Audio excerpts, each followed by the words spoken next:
We start with the entry for the leg lock, and this is kind of a universal one-size-fits-all leg lock entry that I teach to my students, and I found to be very effective in learning good footwork for the entry. So what I need to do is use both my hands. I pick one heel off, and then I press the other knee away from me. I step across with my right foot, put it underneath his cheek, and I lean forward. Now my left hand comes off the heel, grabs the knee, and I pull in as I sit back, keeping everything nice and tight. Again, I need to pick this heel off of me. If I try pushing this away, he's still connected to my hip. That's no good. So I need to get this just past, step in across, hold the knee, and if I'm having a little bit of fear about falling backwards, I can hold onto his belt to slow my descent as my heel comes over and blocks his hip.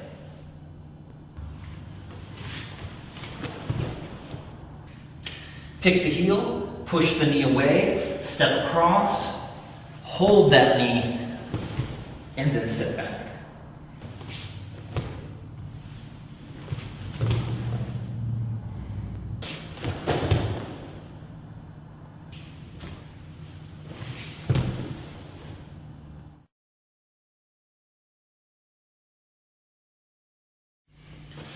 So you may be asking yourself, why do I step across? Why am I putting that foot underneath his cheek? When you do that, it enables you to roll very easily, and you never want to finish a leg lock facing up. You always want to be on your side. For example, I'll push the knee, I'll step diagonally. As I fall into position, all I have to do is roll over to my side here, and now we have the heel hook. So I bring my arm back, use my wrist to poke up that heel, clasp my hands together, pull the heel up to my chin, and then I rotate my body.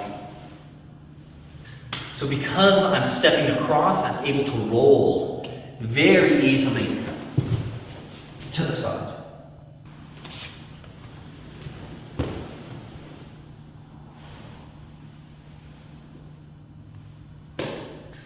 So the heel hook is a technique that you should be aware of, yet I don't feel it's appropriate for white belts to be putting it on people and trying to submit them with it. It's important to be aware of it and even practice the entry and practice the technique. However, in randori or sparring, I would skip it for the time being.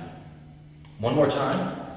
Push away, step across, hug that knee, and now you can see, because this leg is underneath, it's easy to roll to this side, bring the hand back, turn that heel up, thumb over thumb, bring it to my chin, and then I can rotate my body.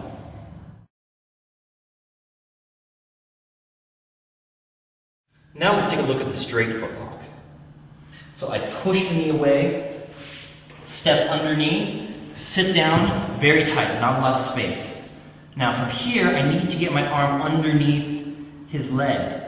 And generally, I need to go as low as possible. So I'll hook the leg, move my hip back, then bring my wrist in front of me.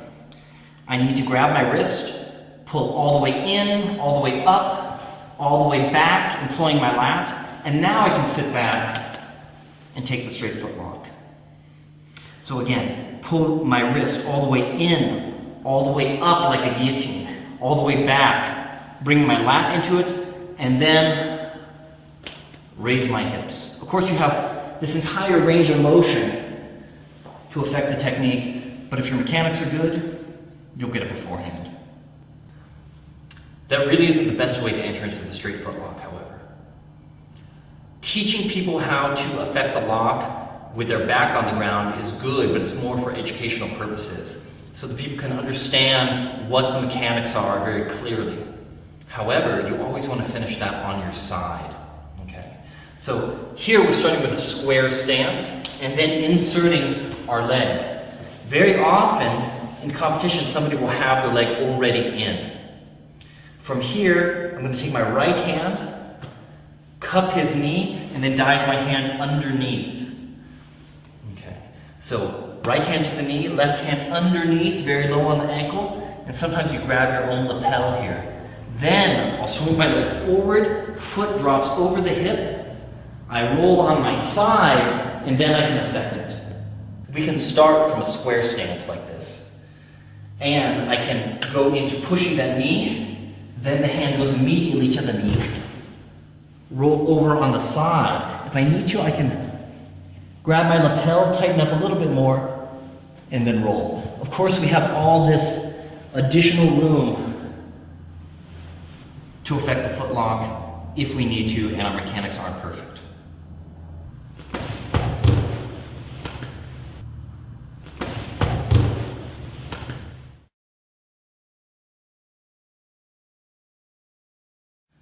The toe press is one of my favorite techniques, and we get into it with that original one-size-fits-all leg lock entry. So push, pick, step across with the foot, drop down, hug that knee. Now I'm exerting a little bit of pressure here with the back of my elbow. So I keep that pressure on, I sit up, and then replace with my hand.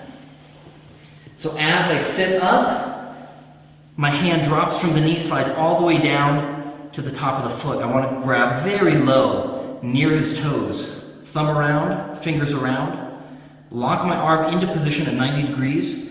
Roll over on my side. Now I lift my hip and get the toe press, very similar to the straight foot lock.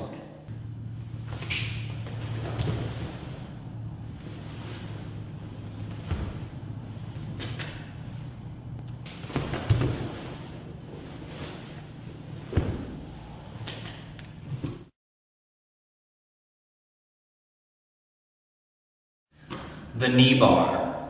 Great submission, very dangerous if you don't have a lot of control, so I generally recommend that once you're a blue belt you start experimenting with it. However, you can always train and drill the technique, and it is required submission for my blue belt requirements. So again, I want to push that knee away, and instead of picking the heel, now I'm going to scoop it with the inside of my elbow. Push this down, rely on my hand, transfer my weight to my hand so I'm supporting myself on my hand and my foot. Now I'm able to rotate into position and effect the submission.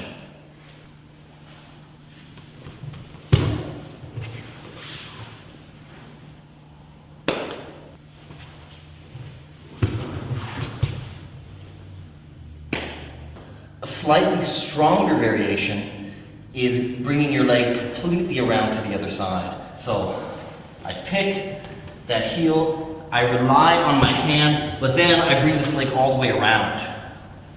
Now this is much stronger because I can cross my ankles, really squeeze those knees together, and then go for the submission.